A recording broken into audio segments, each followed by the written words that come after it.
Welcome back ATV morning with فرا میں خوش آمدید۔ آج ہم بات کر رہے ہیں اہل بیت کی فضیلت کے بارے میں، ان کے رتبے اور اس مقام کے بارے میں جو اللہ تعالیٰ کی طرف سے انہیں دنیا اور آخرت میں عطا کیا گیا ہے، کیونکہ جو رتبے اور مقام ہمیں بتائے گئے ہیں وہ صرف اس دنیا کی حد تک محدود نہیں ہے۔ ہمیں یہ بتایا گیا ہے کہ سیدہ فاطمۃ الزہرا عورتوں کی سردار ہوں گی رضی اللہ تعالیٰ عنہا، اور خاتون جنت ہوں گی، اور حضرت امام حسن حسین جو کہ صاحبزادے ہیں حضرت سیدہ فاطمۃ الزہرا رضی اللہ تعالیٰ عنہ اور حضرت علی المرتضیٰ کے، وہ نوجوانان جنت کے سردار ہوں گے۔ اور حضرت علی کرم اللہ وجہ کریم کو اسد اللہ کا جو ایک لقب ہے وہ رسول پاک صلی اللہ علیہ وسلم نے عطا کیا ہے۔ اور یہ تمام باتیں جو ہیں دنیا اور آخرت میں، اس دنیا اور اس دنیا جہاں میں کہ ہم نے لوٹ کے جانا ہے، اس دونوں دنیاؤں میں ان کے جو مرتبے اور مقام ہے اس کا تعین بڑی وضاحت کے ساتھ کر دیا گیا۔ پروگرام کے اس حصے میں ہم نے بات کرنی ہے کہ آخر ہمیں ان کی ان جنہیں کہنا چاہیے عظیم ہستیوں کی زندگیوں سے کون سی ایسی مثالیں ملتی ہیں کہ جو کون سے ایسے راستے ملتے ہیں، طریقے ملتے ہیں کہ جن کے اوپر ہم نے عمل کرنا ہے۔ لیکن اس سے پہلے ہمارے ساتھ موجود ہیں کمل، اور کمل سے میں درخواست کروں گی کہ ایک ہدیہ جسے کہنا چاہیے ایک منقبت کے چند اشعار جو ہے وہ ہم پیش کرتے ہوئے پھر اس طرف آئیں۔ باغ جنت کے ہیں بہرے، مدح خوان اہل بیت۔ باغ جنت کے ہیں بہرے، مدح خوان اہل بیت۔ تم کو مژدہ نار کا اے دشمنان اہل بیت۔ کس زباں سے ہو بیان عز و شان اہل بیت۔ کس زباں سے ہو بیان عز و شان اہل بیت۔ مدح گوئے مصطفیٰ ہے، مدح خوان اہل بیت۔ مدح گوئے مصطفیٰ ہے، مدح خوان اہل بیت۔ ان کے گھر میں بے اجازت جبرائیل آتے نہیں۔ ان کے گھر میں بے اجازت جبرائیل آتے نہیں۔ قدر والے جانتے ہیں قدر و شان اہل بیت۔ اور ان کی پاکی کا خدائے پاک کرتا ہے بیان۔ ان کی پاکی کا خدائے پاک کرتا ہے بیان۔ آیا تطہیر سے ظاہر ہے شان اہل بیت۔ آیا تطہیر سے ظاہر ہے شان اہل بیت۔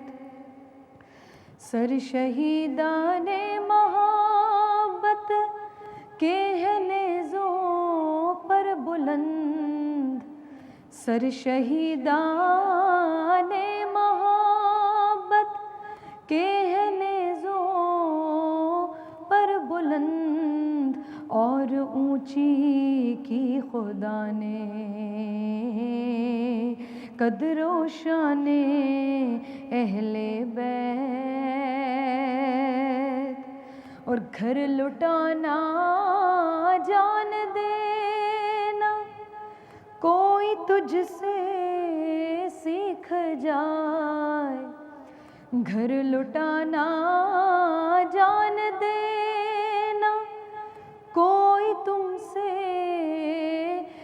دیکھ جائے جان عالم ہو فدا، اے خاندان اہل بیت جان عالم ہو فدا، اے خاندان اہل بیت۔ سبحان اللہ، کیا خوبصورت آپ نے جو ہے منقبت یہاں پہ ان کی شان جو ہے بیان کی ہے۔ ڈاکٹر صاحب، اس سے پہلے کہ ہم ان کی زندگیوں کی ان روشن مثالوں پہ چلیں جہاں پر ہمیں سیکھنے کو بہت کچھ ملتا ہے، آیت تطہیر کا بیان ہوا ہے۔ میں چاہوں گی کہ آیت تطہیر کا بھی ذکر ہم یہاں پہ کر لیں کہ رسول پاک صلی اللہ علیہ وسلم کے اوپر یہ جو آیت مبارکہ نازل ہوئی تھی، جہاں اہل بیت کے لیے، اور آپ پڑھتے تھے مسلسل جب بھی نماز کے لیے جاتے تھے، حضرت سیدہ فاطمہ الزہرا رضی اللہ تعالیٰ عنہ کے گھر کے باہر سے اس آیت کی جو ہے تلاوت کرتے تھے۔ جی دیکھیے، یہ سورہ الاحزاب ہے، سورہ الاحزاب کی 33ویں آیت کا حصہ ہے، اور اتفاق یہ کہ سورہ احزاب کا نمبر بھی 33 ہے۔ اس آیت مبارکہ میں اللہ تعالیٰ نے یہ کہا کہ اللہ تعالیٰ یہ چاہتا ہے کہ اہل بیت سے کجی کو دور کر دے۔ اب یہ اللہ تعالیٰ خود اپنے کلام میں ول آف گاڈ، ہاں وہ انہوں نے کہا، یعنی وہ دور ہو گئی۔ ہاں جی، جو ظاہر اللہ تعالیٰ خود فرما رہے ہیں کہ کن، رب کی ذات تو کن کی ہے۔ اور یہ صرف مجھے، آپ کو، ہم سب کو یہ بتانے کے لیے ہے کہ جو نبی صلی اللہ علیہ وسلم سے وابستہ لوگ ہیں، جو آپ کے گھر کے لوگ ہیں،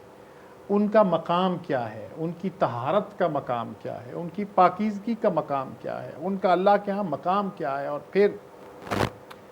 ہمیں کیا کرنا ہے۔ سب سے اہم بات یہ ہے کہ جب یہ کہا گیا کہ یہ طہارت جو ہے وہ نصف ایمان ہے، پھر کہا گیا قرآن کو چھو نہیں سکتے جبکہ مطہر نہ ہو، پھر نبی کریم صلی اللہ علیہ وسلم طہارت کا جو کوئی عظیم ترین، بلند ترین اللہ کے بعد مقام ہو سکتا ہے، اس پر فائز ہے۔ تو پھر جب اللہ نے یہ سرٹیفائیڈ کر دیا تو اس کے بعد جیسے ابتدا میں بات ہو رہی تھی کہ پھر کسی کو کوئی شک ہے، کوئی شبہ ہے، تو پھر اس کو تو اللہ تعالیٰ ہی اس کے دل کی یہ جو سختی ہے اس کو دور کرے۔ جو اہم بات ہے وہ یہ ہے کہ جب ہم ان ساری ہستیوں کو نبی کریم صلی اللہ علیہ وسلم کے تعلق سے جانتے ہیں، اس میں عرض یہ کرنا چاہوں گا کہ ہمارے معاشرے کے اندر دو انتہائیں ہیں، جن انتہاؤں کے بارے میں نبی کریم صلی اللہ علیہ وسلم نے خود ارشاد فرما دیا کہ خیر الامور اوسطها۔ یہی باتیں تھیں نا کہ انتہا پر لوگ چلے گئے۔ مجھے آپ کے اس پروگرام کے توسط سے یہ بات کرنی ہے کہ ہمارے معاشرے میں جو ڈیوائڈ ہے، وہ ایک ڈیوائڈ کیا ہے؟ ایک ڈیوائڈ یہ ہے کہ جو لوگ نبی کریم صلی اللہ علیہ وآلہ وسلم کے اہل بیت سے متعارف ہیں یا ان کی محبت کا دم بھرتے ہیں، وہ نبی کریم صلی اللہ علیہ وسلم کے اصحاب کے ناموں سے ہی واقف ہیں۔ اور اسی طرح سے وائس ورثہ ہے، جو لوگ کہتے ہیں کہ ہم نبی کریم صلی اللہ علیہ وآلہ وسلم کے اصحاب سے محبت رکھتے ہیں، آپ کے صحابہ سے محبت کرتے ہیں، رینڈملی اگر آپ پوچھیں تو انہیں اہل بیت اطہار نبی کریم صلی اللہ علیہ وسلم کی لائنیج کے نام ہی نہیں پتا ہے۔ جو اصل دین ہے وہ ان دونوں انتہاؤں کے درمیان ہے۔ بالکل نبی کریم صلی اللہ علیہ وآلہ وسلم نے جس بات کو ہوتے دیکھا ہو اور آپ نے خاموشی اختیار کی ہو، اسے بھی ہم کہتے ہیں کہ وہ نبی کریم صلی اللہ علیہ وسلم کی رضا ہے، وہی بات صحیح ہے، ورنہ آپ روک دیتے۔ یعنی یہ ہے مقام، یعنی اسلام پر عمل کرنے کا۔ تو پھر جن کے بارے میں آپ کے اتنے زیادہ اقوال، جنہوں نے آپ کے ساتھ اتنا زیادہ وقت گزارا، آپ دیکھیے کہ وہ لوگ کہ جنہوں نے سبقت لی اسلام میں، ان میں حضرت علی کرم اللہ وجہ کے ساتھ ساتھ حضرت خدیجہ رضی اللہ تعالی عنہا کے ساتھ ساتھ آپ دیکھتے ہیں حضرت ابوبکر صدیق رضی اللہ عنہ موجود ہیں، پھر اسی طرح حضرت زید بن حارثہ موجود ہیں۔ تو یہ کیسے ممکن ہے؟ عمر فاروق رضی اللہ تعالیٰ عنہ مراد رسول کہلاتے ہیں۔ اب یہ کیسے ممکن ہے کہ ہم ایک جو نبی کریم صلی اللہ علیہ وسلم کے اللہ نے فرما دیا کہ وہ بہترین نمونہ ہیں، ہم مانتے ہیں، ہم ان پر ایمان لاتے ہیں، ہم ان پہ درود پڑھتے ہیں،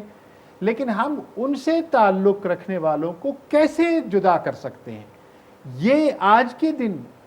جب ہم غم اہل بیت کو ان ایام میں منا رہے ہیں تو ہمیں ان دونوں انتہاؤں سے ذرا درمیان کا راستہ اختیار کرنا ہے۔ وہ اصل دین کیا ہے جو نبی کریم صلی اللہ علیہ وسلم نے بتایا؟ قرآن کہتا ہے کہ جو بات نبی کریم صلی اللہ علیہ وسلم جو چیز تمہیں دے دیں وہ لے لو، اور جس سے روک دیں اسے رک جاؤ۔ تو آپ نے جو چیزیں لی ہیں ہم ان سے واقف بھی نہیں ہیں۔ یہاں تک کہ ایمان مکمل نہیں ہو سکتا جب تک رسول پاک صلی اللہ علیہ وسلم جو فیصلہ صادر کر دیں اس فیصلے کو مان نہ لیے جائے، حتیٰ کہ اس پہ اپنے دل میں بھی کوئی کجی یا کوئی برائی یا کوئی اس کے بارے میں ہمیں فیل نہ ہو، ہم سے جو تقاضا ہے، اور یہ آیت ربانی ہے، قرآن کا حکم یہ آیت ربانی ہے۔ تو آپ صلی اللہ علیہ وسلم ہمیں جس شخص کو کہہ دیں کہ یہ جسے کہتے ہیں عشرہ مبشرہ ہیں، آپ نے اپنی زبان سے جنوں کو کہہ دیا عشرہ مبشرہ ہیں، ہم کون ہیں کہ ہم چیلنج کر جائیں، ہم اس پہ نہ ہی ماننا ہے۔ اور آپ دیکھیے کہ آپ نے فرمایا بدر میں شریک سارے صحابہ کے اگلے اور پچھلے گناہ اللہ نے معاف کر دی۔ اب آپ اندازہ کریں کہ وہ 313 کا جو مقام ہے اس پر کوئی سوال اٹھا سکتا ہے؟ جیسے آپ کہہ رہی ہیں نبی کریم صلی اللہ علیہ وسلم کو تو جو اشارہ ابرو ہے آپ کے ہاتھ کے اشارے سے جو ہے نا وہ چاند 2 ٹکڑے ہو جاتا ہے، تو کیا ہمارے دل اس قدر سخت ہو گئے ہیں کہ ہم نبی کریم صلی اللہ علیہ وسلم کے ارشادات کے اندر بھی کوئی تقسیم کرنے کا کوئی جرت ہے؟ مجاز ہے کوئی؟ بالکل سے لہٰذا نبی کریم صلی اللہ علیہ وسلم سے محبت کا یہ تقاضا ہے کہ جس کی سے محبت کی نبی کریم صلی اللہ علیہ وسلم نے ہم پر واجب ہے اس سے محبت کریں۔ اب یہ کیسے ممکن ہے کہ میں ایک بہت واضح اور بین مثال دینا چاہتا ہوں، اس لیے کہ ان مواقعوں پر اس بات کی ضرورت ہے کہ ہم ایک دوسرے کے پوائنٹ آف ویو کو سمجھتے ہوئے اصل دین کی طرف آئیں۔ جی وہ یہ ہے کہ آپ دیکھیں کہ یار غار و مزار یہ تو ہم سب کا ایمان ہے نا، یعنی ایک عام انسان کے لیے بھی کہ اس کا موت کا وقت، اس کی قبر اللہ تعالیٰ نے متعین کی ہے۔ یہ کیسے ممکن ہے کہ جب ہم نبی کریم صلی اللہ علیہ وسلم کے جو اہل بیت ہیں اس میں حضرت سب سے قریب ترین حضرت فاطمہ رضی اللہ تعالیٰ عنہ وہ جنت البقیع میں موجود ہیں، اللہ نے ان کو وہاں نبی کریم صلی اللہ علیہ وسلم کی طرف سے جب آپ سلام کر کے نکلتے ہیں تو سامنے آپ کو نظر آتا ہے کہ جب آپ جیسے کہہ رہی تھی کہ وہ روزانہ حضرت فاطمہ رضی اللہ تعالیٰ عنہ کے گھر جاتے تھے، تو وہ انسان کو وہ ساری کیفیت ہوتی ہے، اور انہیں یعنی ابلتی محبت کے آنسوں سے ابلتی آنکھوں کے ساتھ انسان وہاں دیکھتا ہے، تو وہاں ان کو وہ یہ نظر نہیں آ رہا ہوتا کہ نبی کریم صلی اللہ علیہ وسلم کے ساتھ جو شیخین کو اللہ نے جگہ دی ہے، حضرت ابوبکر صدیق رضی اللہ عنہ، حضرت عمر فاروق جو مراد رسول صلی اللہ علیہ وسلم آپ نے فرمایا ہے، ہمیں یہ جو ہم ایسا نہیں، قرآن کا ایک اصول ہے جس کو اگر ہم سمجھ لیں تو بہت ساری چیزیں آسان ہوتی ہیں۔ قرآن کہتے ہیں ام للانسان ما تمنا، کیا وہی کچھ ٹھیک ہے جو تم چاہو، جس کی تمنا کرو؟ لہٰذا ہمیں اپنے خود ساختہ جو خول ہیں ان سے باہر آنے کی ضرورت ہے، اور اس میں میں نے اس معاشرے میں بہت پڑھے لکھے بظاہر دین سے وابستہ لوگوں کو دیکھا کہ وہ تفریق کر رہے ہیں، لوگوں کو نبی کریم صلی اللہ علیہ وآلہ وسلم سے دور کر رہے ہیں کسی ایک حوالے سے یا کسی دوسرے حوالے سے۔ اور پھر یہ کیسے ممکن ہے کہ جن لوگوں نے نبی کریم صلی اللہ علیہ وسلم کی اہل بیت کے ساتھ وہ حال کیا کہ نواس رسول صلی اللہ علیہ وآلہ وسلم نہ صرف یہ کہ ان کو شہید کیا گیا، ان کے گھر والوں کو ان سے پہلے شہید کیا گیا، شیرخواروں کو شہید کیا گیا، ان کا سر مبارک جو ہے اس کو تن سے جدا کر کے اس کی تضحیق کی گئی، اور اس کے بعد اس کو پھرایا گیا۔ کوئی شخص اگر ان سے بھی یعنی ان کے لیے کوئی نرمی اپنے دل میں سوچتا ہے تو وہ اپنے نبی کریم صلی اللہ علیہ وآلہ وسلم سے تعلق پر ایک بہت بڑا انٹروگیٹو مارک لگاتا ہے۔ اور میں اس پروگرام کے توسط سے آپ سب کو اور ناظرین کو گواہ ٹھہرا کے یہ بات کہنا چاہتا ہوں کہ میں نبی کریم صلی اللہ علیہ وآلہ وسلم کے خانوادے کے ساتھ اپنا حشر چاہتا ہوں۔ جی، لیکن یہ اب یہ ایک مشکل راستہ ہے جس طرف آپ نے نشاندہی کی کہ 2 ایکسٹریمز ہیں، اور اس کے بیچ میں سے ہم نے حق کو پہچاننا بھی ہے اور اس کو فالو بھی کرنا ہے۔ اس کے بارے میں اس کے لیے ضروری ہے کہ ہم ان عظیم ہستیوں کی زندگی کے اوپر ایک بڑی واضح اور بھرپور نگاہ رکھیں، کہ کیا کیا کچھ انہوں نے سہا اور کیا کیا کچھ انہوں نے کیا ہے. یہ درجہ اور مقام ایک تو وہ ہے جو گاڈ گیون ہے کہ اللہ تعالیٰ نے انہیں دیا، اس لیے کہ اللہ تعالیٰ نے رسول پاک صلی اللہ علیہ وآلہ وسلم کی خاندان میں پیدا کیا، صلب سے. ایک تو وہ جو خون کا ایک، اور میں نے اپنی اوپننگ میں ذکر کیا ہے کہ اللہ کا ایک وعدہ ہے حضرت ابراہیم علیہ السلام سے، جس کو اللہ تعالیٰ نے قرآن پاک میں واضح طور پہ بیان فرما دیا ہے، اور یہ وعدہ روز قیامت تک کے لیے ہے کہ حضرت ابراہیم علیہ السلام کی نسل سے امام اور متقین اور ایسے لوگ آتے رہیں گے کہ جو اللہ کی راہ کی طرف گائیڈ کرتے رہیں گے. یہ اس پہ تو یہ اللہ کا حکم ہے، قرآن پاک کی واضح آیت ہے. رسول پاک صلی اللہ علیہ وسلم بھی اسی کنٹینیوشن میں تشریف لائے ہیں، اور آپ کی صلب سے پھر یہ سلسلہ ہمارا ایمان یہ بھی ہے کہ آگے بھی چلا ہے، اور آئمہ مبارک کے جتنے ہمارے اولیاء کرام ہیں یہ ہمیں دکھائی دیتے ہیں. پھر ان کے اپنے جو جیسے آیت تطہیر کی طرف ہم آئے تھے کہ جو اللہ تعالیٰ چاہتا ہے کہ ان سے ناپاکی کو دور فرما دے، ان کی بلندی درجات فرما دے ان کے لیے، تو وہ انہوں نے اپنی زندگیوں میں کیا کیا کچھ کیا. میں چاہوں گی پہلے ہم شروع کریں سیدہ فاطمہ الزہرا رضی اللہ تعالیٰ عنہا سے. رسول پاک سے جگر گوشہ رسول صلی اللہ علیہ وآلہ وسلم کہ انہوں نے ایک انسان کے طور پر، ایک خاتون کے طور پر، ایک بیٹی کے طور پر، ایک بیوی، ایک ماں کے طور پر انہوں نے کیا کیا کچھ جو ہے وہ کنٹریبیوٹ کیا. دیکھیے سب سے اہم بات تو یہ ہے کہ کائنات کی سب سے بڑی ہستی اور پھر خواتین میں سب سے بڑی ہستی. جی، اور میرا خیال ہے اگر حضرت خدیجہ الکبریٰ رضی اللہ تعالیٰ عنہ حیات ہوتی تو رسول پاک صلی اللہ علیہ وسلم سب سے پہلے اہل بیت میں ان کو ساتھ لے کے آتے. سو وہ چونکہ حیات نہیں تھی تو ان کا وہاں پہ موجودگی نہیں تھی، لیکن ہمیں یہ یاد رکھنا ہے کہ مال جس خاتون کا، جس شخصیت نے مال اپنا جو ہے اسلام کی تبلیغ کے لیے، ارشاد کے لیے دیا ہے، وہ ایک خاتون ہے، اور وہ سیدۃ خدیجہ الکبریٰ رضی اللہ تعالیٰ عنہ ہے، جن کے بارے میں، جن کے اوپر اللہ تعالیٰ سلام بھیجتا ہے جبرائیل کے ذریعے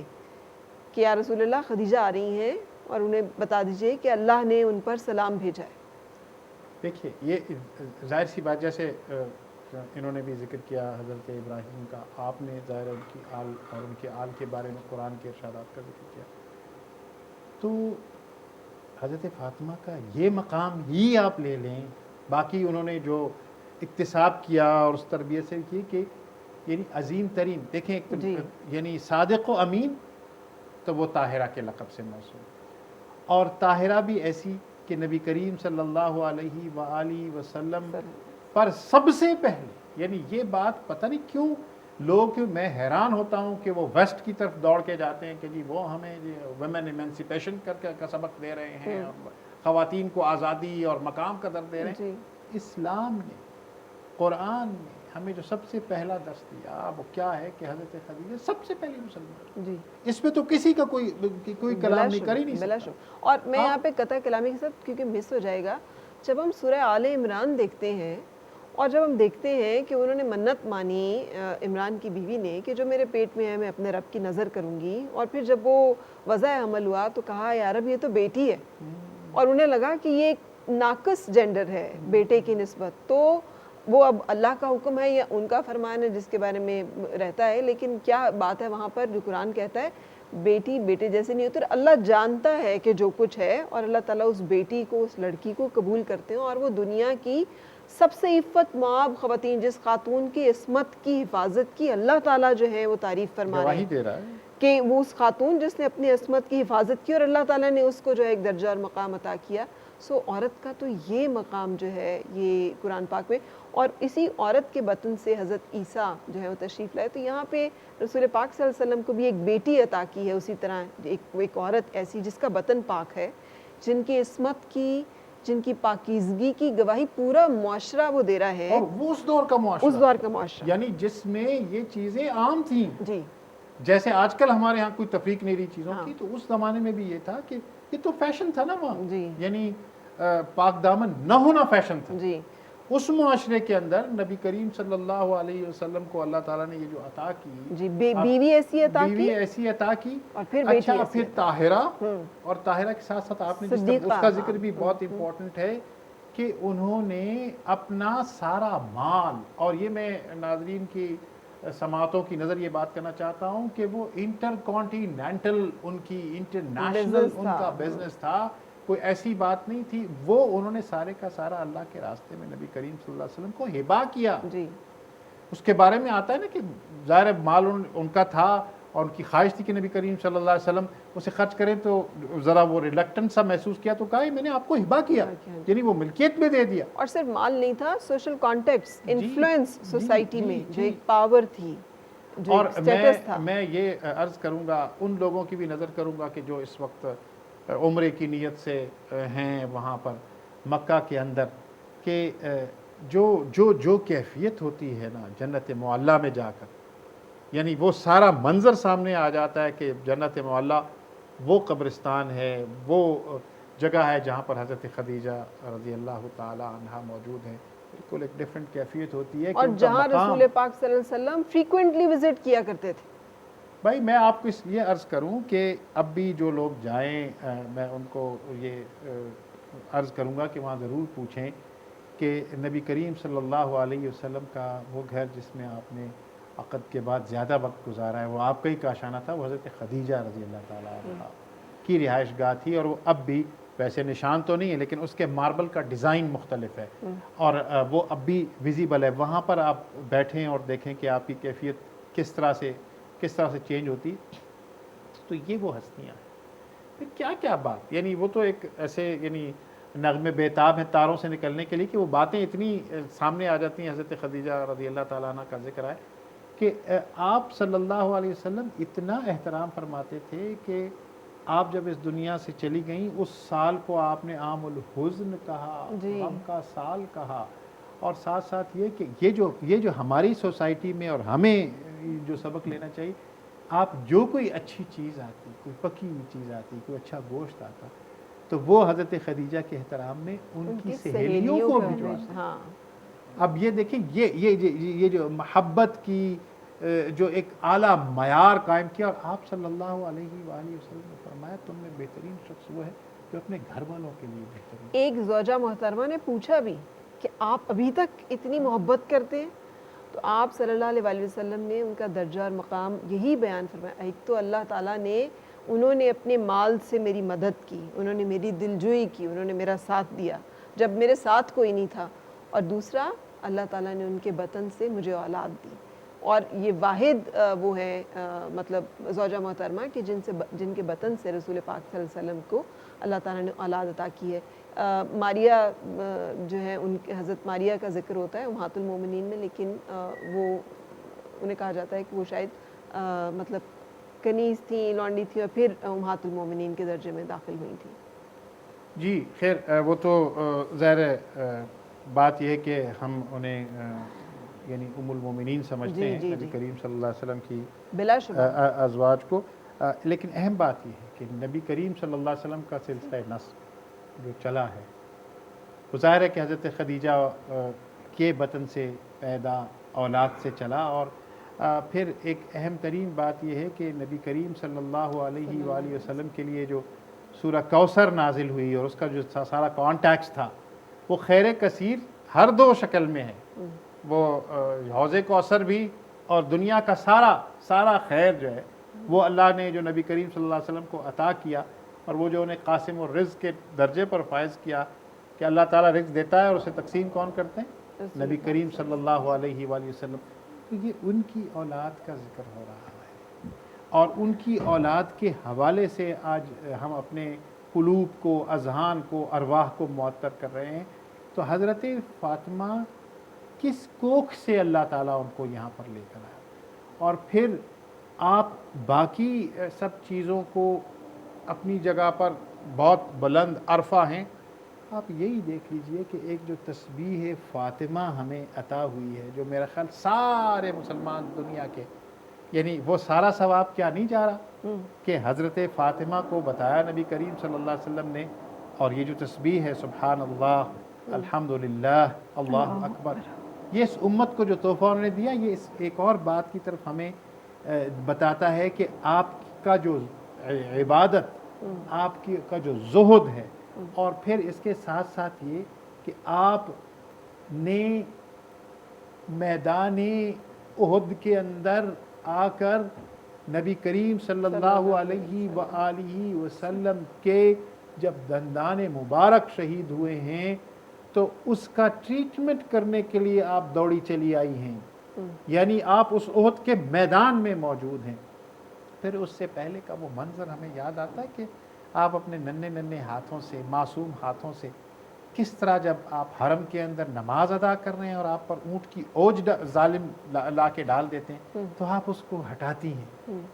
یہ سارا جو منظر ہے اس تاریخ جروکے اور سیرت جروکے سے جو اور ہمیں شعب ابی طالب کو بھی نہیں بھولنا ہے یقینی طور پر اتنی مالدار، متمول، اسٹیٹس کی بزنس وومن،